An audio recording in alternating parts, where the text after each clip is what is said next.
up, guys? So a week ago I hit 1,000 subscribers on my YouTube channel. This was my end of year target for 2018. I was so glad I made it like 2 months ahead of schedule. I was very chuffed with that. As my way of saying thank you, I said I would do a Q&A video so you guys can ask me any questions that you might like to ask me about movies, TV, popcorn culture, or my personal life. It's a chance for you guys just to get to know me a little bit better. Shall we do this?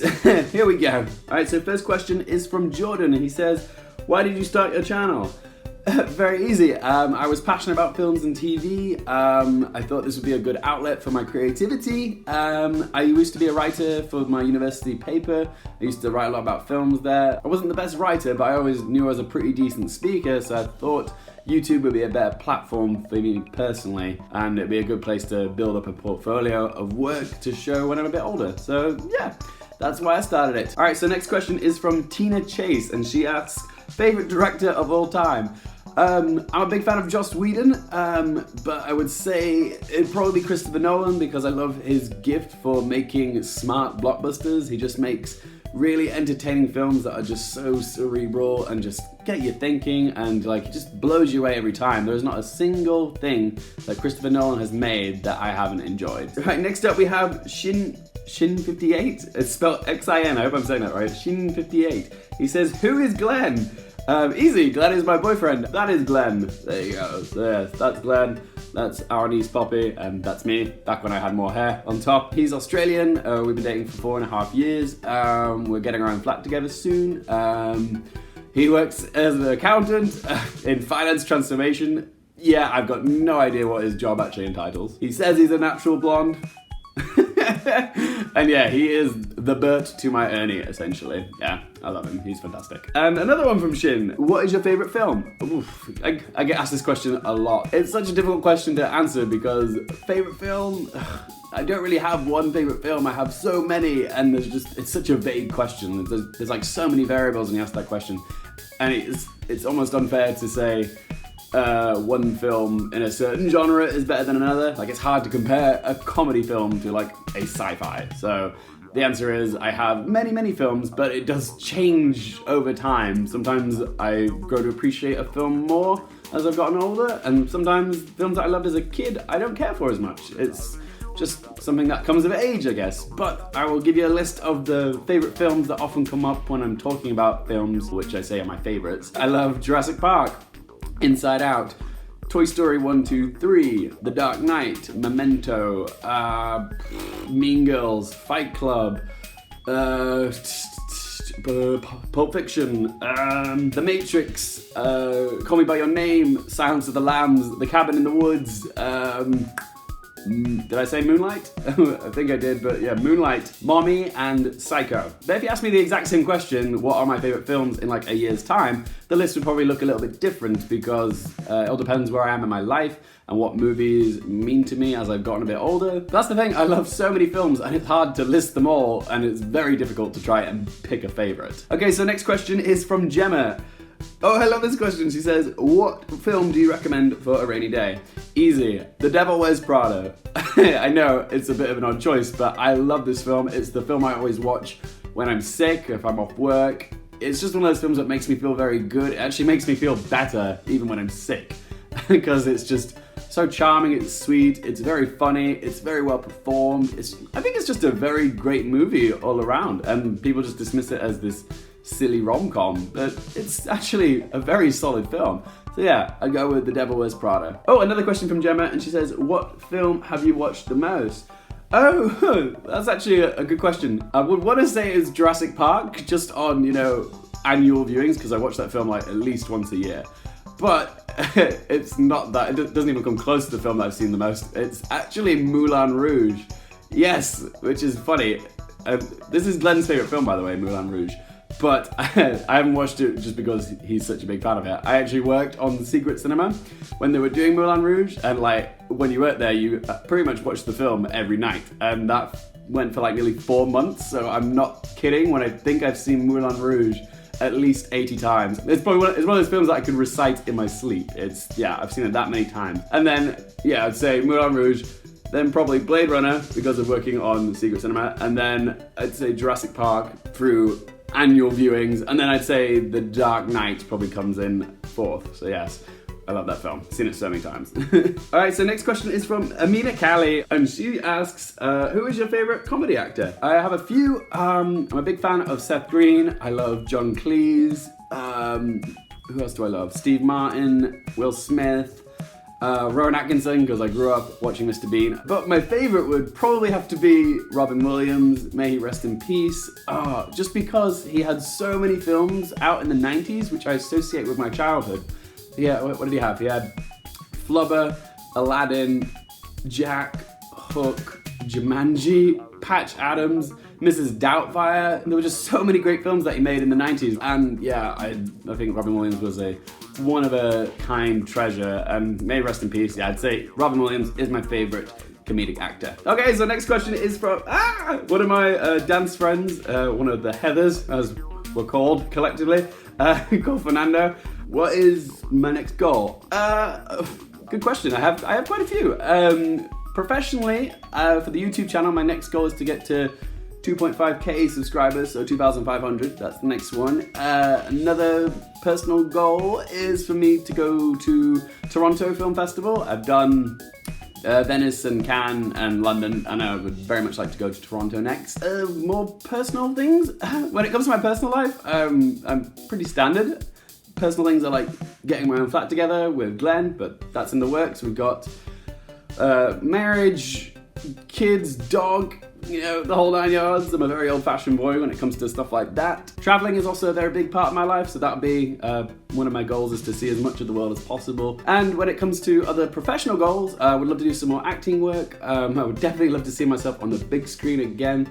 So that's what when I'm not doing this stuff, I'm usually acting or whatnot. And yeah, I would definitely like to be doing some more of that. Also, one of my big goals is to have my name on a poster one day.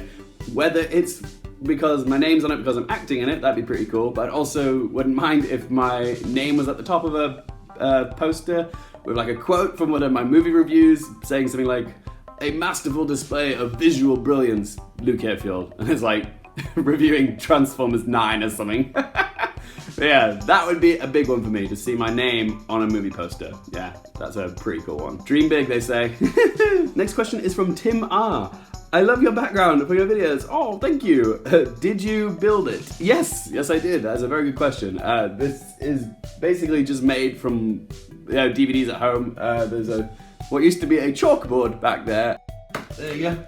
There. You got the actual discs still on there. They're all just sort of stuck on there with blue tack and stuff. And yeah, I like to change it around every few months, so I just peel them off and put new ones up and stuff. So yeah, I just wanted a background that was colourful and represented me, and I thought this was kind of perfect. It was like a movie mosaic, as I coined it when I was coming up with the idea for my background. So yeah, my movie mosaic, or the mosaic of movies. Alright, so next question is from one of my best friends, Zach Turner. We've been friends since we were like 11 years old. He asks me, as it's Halloween week, I want to know, what is your favourite horror series? Well, seeing as though we've been friends since we were 11 years old, I think this is a dumb question because he should know this. It's obviously Buffy the Vampire Slayer. We played Buffy the Vampire Slayer top trumps like every day in form, man. How could you forget this? But yeah, it's a good question. But yeah, Buffy is my true love. I still love that show now. But as for favourite horror series, there's so many good ones that you can watch if you're a fan of horror. There's American Horror Story, there's The Walking Dead, there's Bates Motel. I think that's a very underrated horror series. To say it's a TV series based off a movie, it's actually a very well constructed show. So yeah, Bates Motel. Haunting of Hill House on Netflix, that's a new one, you might like that. The Twilight Zone is a good one as well. That's got some of the most thought-provoking bit of horror I've ever watched. And also Black Mirror is good for that as well. And also the spin-off of Buffy Angel, there's some horror in that as well. So yeah, I'd say those are my favourite horror series. But Buffy will always be the top for me. Nothing can beat Buffy. Oh, so next question is from Zach's fiance, Paige. And she says, "Hi darling, well done Luke. My question is, do my tattoos have any meaning? And if so, what are the meanings behind them?" Yeah, I think this is a question that anybody who has tattoos gets asked, like, constantly. Whoa, what's the meaning behind your tattoos? I have 3. I've got a question mark on my wrist. I have a turtle on my ribcage. I'm showing you the wrong side. I don't even know where my tattoos are. So I have a turtle on my rib cage. You'd think after having it for 5 years, I would know which side of my ribs it's on. That was embarrassing. And I also have, can I get my leg up high enough? What goes around, it says what goes around comes around, and it goes around my ankle. There, what goes around comes around. As for the meaning behind them, the question mark I got on my 21st birthday in Las Vegas, and I just really liked the symbolism of a question mark. I think it's ambiguous, and people often apply their own meaning to it. People ask me, Luke, were you a fan of the Riddler? Or they said to me, was it because you were confused about your sexuality? Or was it because you wanted to put your hand up in class and go, Miss, I have a question, Mark? And to that I say yes to all three. But no, the real reason behind it was because I wanted something to remind me of all the unanswered questions that I had. Like, it was just supposed to be like a reminder to go out and see the world. Find the answers to the questions that I had, essentially. It was just something to remind me there's so much I don't know and so much I would like to know. So just a little reminder to basically find more knowledge, find more answers to the questions. God, I'm so deep and spiritual, aren't I? Yes. But the turtle tattoo is from Koh Tao in Thailand. I got that in 2013. Basically, it was like the best summer of my life, and I wanted a reminder of it because I was traveling around Southeast Asia, and it was just a very enriching time of my life. And I thought, yeah, I just want a little reminder of the experience. So I went scuba diving a few days prior, and I saw this massive turtle, and I was like, oh, that's really pretty, and it just really stuck with me. And then I was in a tattoo shop, I was like, I want this, and I sort of doodled down what I wanted, and the guy pretty much got it spot on, which is fantastic. And what goes around comes around is because that's basically the main principle I tried to live by in life. You can call it karma, you can call it love thy neighbor, but I always think we've got very little time on this planet, and the best thing that you can do for it is just to be nice to other people. Just, treat others the way that you would like to be treated yourself. There's so much hate in this world, and I just don't have time for it. So I would much rather treat people with kindness and respect than be bitchy and mean and cruel and hateful. It's just, you're not doing anything to help the world by being those things. So yeah, that's why I got that tattoo on my ankle, because it's kind of my mantra or philosophy, whatever you want to call it. Or it could be that I'm just a big fan of Justin Timberlake.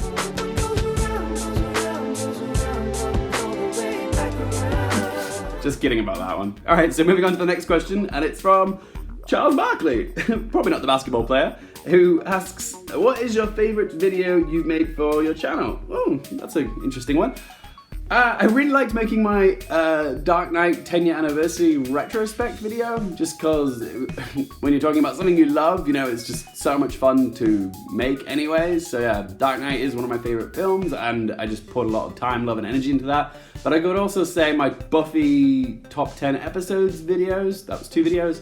I really enjoyed making that as well. That was probably the first big video I made on my channel.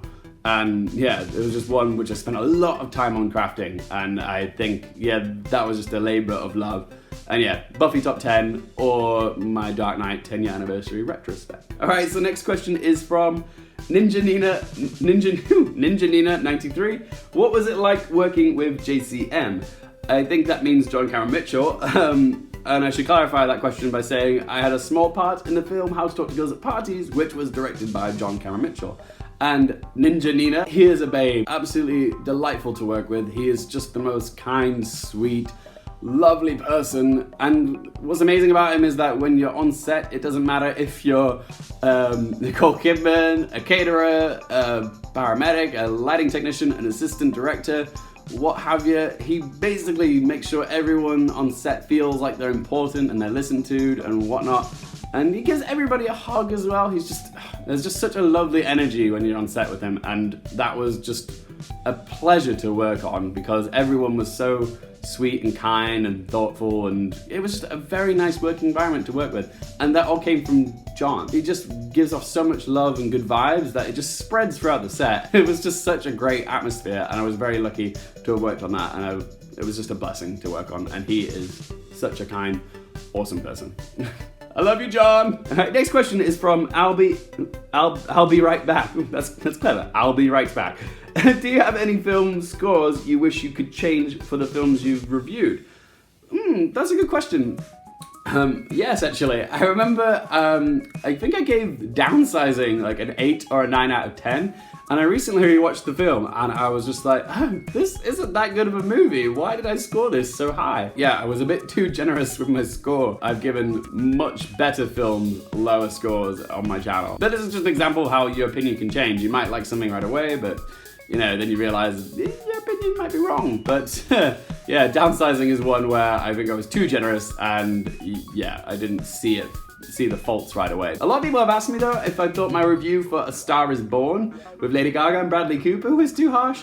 I gave that a 4.5 out of 10 and I will say no, I do not regret that score. I stand by that score, okay? I think it's a perfectly watchable, passable film, but no, I don't think it's anything special. I don't hate the film, I just don't love it like everybody else does. Next question is from Sarah Silverman 6909. Did you go to drama school? No, actually, I went to Newcastle University and I studied media communication and cultural studies and I graduated in 2013. Next question is from Esme and Greg. Channel is sick by all means. When are you going to start bringing YouTube to festivals and show some live action on the spot, like red carpets and interviews? That's an interesting question. I have actually done that stuff before, like when I was writing for some publications, but the thing is, I actually don't really like red carpets. I much prefer going to like big press junkets where you can put your hand up and ask a question directly to an actor or a director or writer. But yeah, I have done some red carpet on the spot interviews before, but I just don't get much from them. All right, so next question is from David Hawks.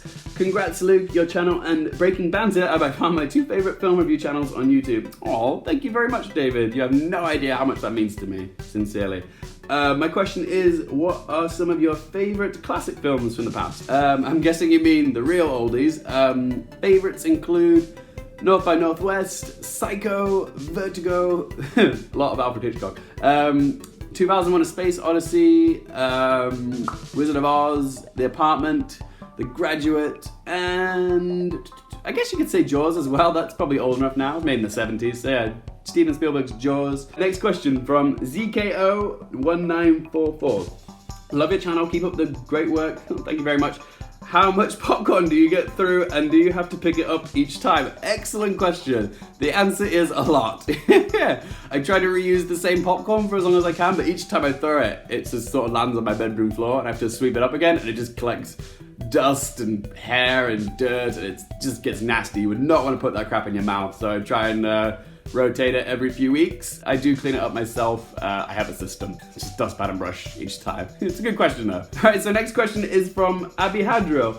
Did you get to keep anything from the set of How to Talk to Girls at Parties? Sadly not, and this wasn't for lack of trying. I really wanted to keep the ring that I had for my costume. I thought that might be something that would be a really cool memento from the experience, but also might appreciate and value one day if the film becomes like a cult hit. But sadly the costume department wouldn't let me keep it. But it's not like I went home empty-handed. I did get a signed like postcard from Sandy Powell, the costumes and stuff, which is pretty cool. So yeah, that's something I've treasured since she gave it to us. And also Elle Fanning, well, co-star, gave us a signed box of tea, which is really cute. I still haven't opened it. The tea bags in it have probably gone off now. But I don't know, it still sits in my cupboard. I just think it's a really nice little keepsake of the experience. And yeah, obviously I've still got the friendships from the people I made close friends with on set, particularly my alien family on the film. You guys are gonna check it out. So yeah, even though I didn't get to keep like my costume or the ring, I still didn't go away empty-handed. All right, so next question, or I should say questions, come from the wonderful man Daniel Arande, who is another one of the Heathers. I love this boy. He says to me, first question from Dan, what bad movie is actually your guilty pleasure? Oh, I have a lot. I love shark movies, it's no secret, but I love Deep Blue Sea. It's just such a contrived film, which I absolutely adore. It's just such a fun film to watch, even though it's really, really stupid. What else do I love? Guilty pleasure. Space Jam is another one. Another guilty pleasure? Anaconda. J-Lo versus Giant Snake. Who can hate that? I also love Mars Attacks and Kindergarten Cop, and even Armageddon, I don't know, I have soft spots for all these movies, even though I know they're not really that good. Yeah, they're just, real guilty pleasures. Alright, so next question from Dan is, favorite LGBT movie? That's a good one. I do like the mainstreamy ones. I love Call Me By Your Name and Moonlight and Weekend as well, but I would say my favorite is probably a bit of a sleeper hit one. It's called Closet Monster, which is by Stephen Dunn. That is a fantastic, underseen film, especially in the LGBT community. The third question from Dan the Man is, favorite genre and why? Hard to say.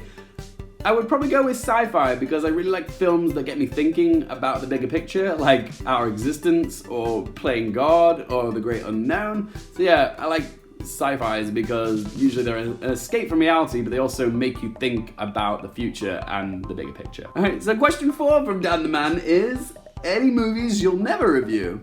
I'll never say never to reviewing something. It just depends on whether I think it's worth my time. I don't want to say never, I just sometimes don't prioritize things over others. Most overrated movie/actor? Oh, for actors? I don't know about overrated actors. There's an actor who I think I just don't understand, like how he's so successful, and that's Jai Courtney. I don't get the deal with Jai Courtney.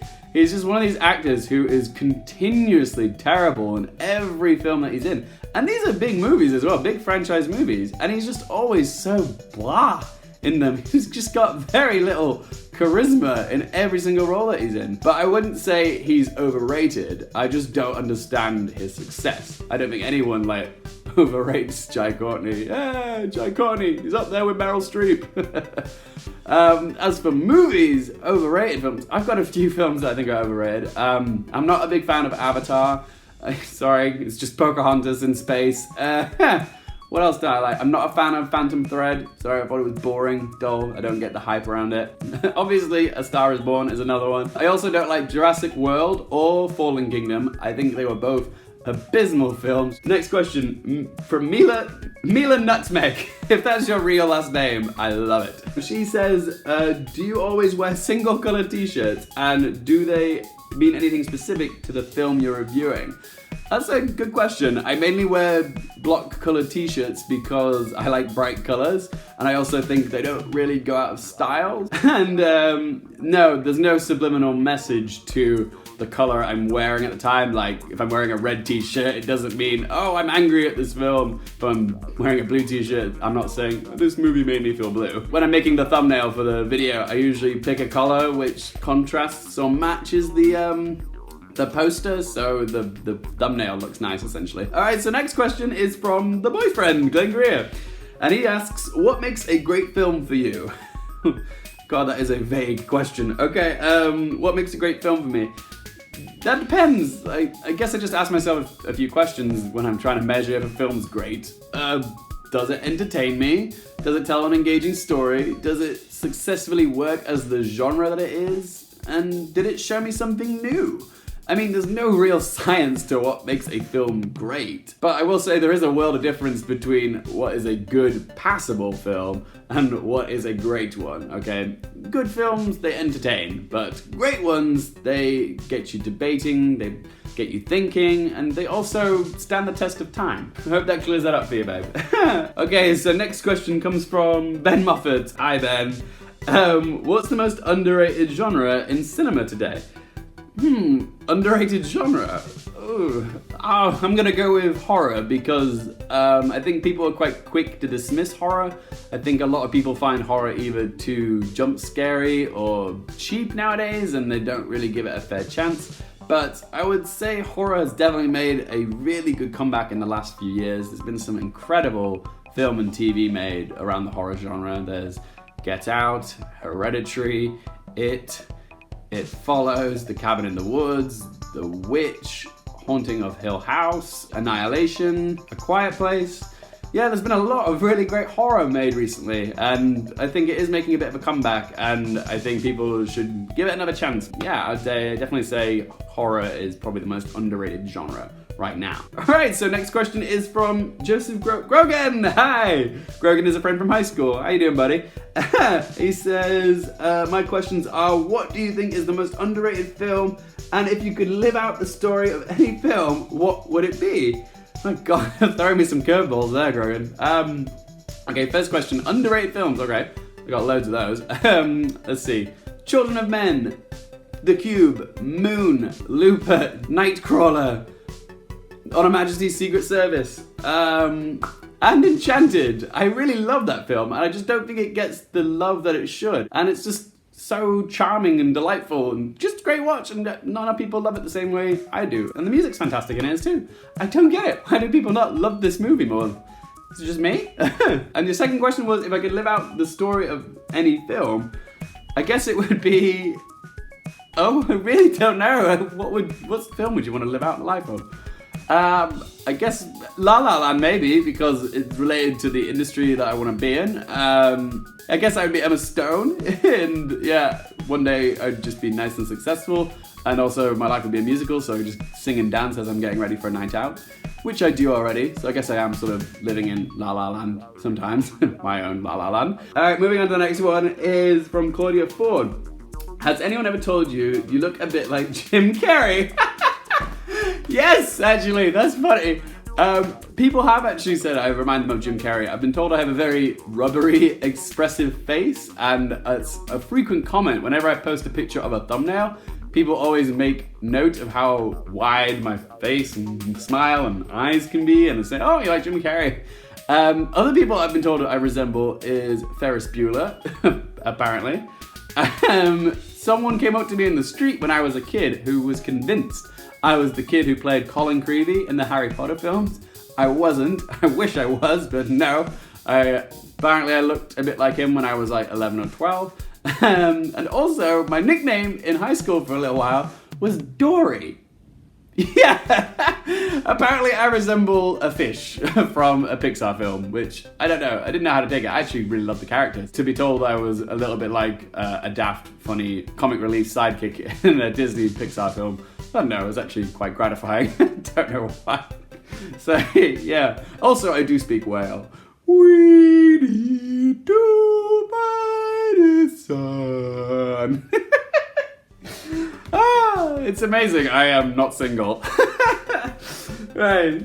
So, next question is from... we have a bingo! It's from Balash, who is the... third Heather. I've had questions from all my Heathers, so thank you, boys. I love you guys. He asks, who is your favorite superhero? Easy, Spider-Man. I just love him because he's a geek. I find him very relatable. And if you could take a role in either the MCU or the DCEU, what untaken superhero would you want to take? That's not fair! Like, all the good ones are taken. And I don't know. I want to play Spider-Man, but I guess I'm too old to play that now, and obviously Tom Holland. But I guess I'd be the Riddler, because the Riddler hasn't been done in ages, and well, for one, I have the tattoo, so yeah, got the qualifications, and apparently I look like Jim Carrey as well. So the previous interpretation of the Riddler, so yeah, apparently I've got the physicality to play him, the expressive face, but I would also bring my own spin to it. I'd make it a little darker, a little bit more edgier, but I also think the Riddler would be a really fun one to play. Just be a really intelligent antagonist for Batman, yes. And also, you know, I'd get to say really campy, fun lines like, riddle me this, riddle me that. Who's afraid of the big black bat?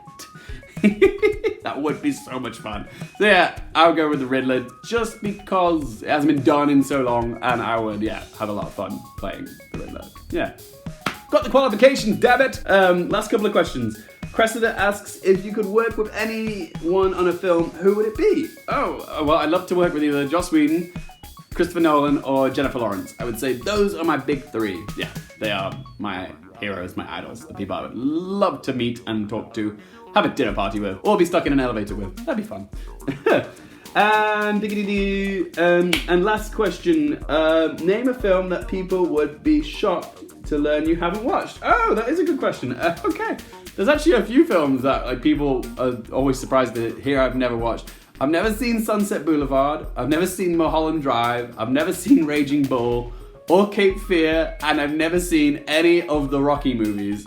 I know. People are like, really? As well. And that's a Best Picture winner as well, Rocky. Those are the films that I haven't seen, and you probably will go, okay. Right, there we go, guys. I feel like I've been sat down on this floor for hours. If you did send me a question I didn't answer it, I apologize. There's a chance I might have missed it. If I have missed your question and you still want an answer, just let me know in the comment section below. I will get to it. And if you have any follow-up questions as well from this video, just let me know in the comment section below. I will get to them eventually. Thank you so much to all of you guys for watching and helping me grow this channel, for me getting to 1,000 subscribers. And yeah, if you do like the content, give it a share, give it a like, give it a watch, give it a comment. Love it. I love hearing from you guys. So yeah, I just want to say thank you so much for getting me to my 1,000 subscriber target in the year. Thank you so much for watching, guys. For more things related to movies, TV, and popcorn culture, I'm Luke Hearfield, and I'll see you next time.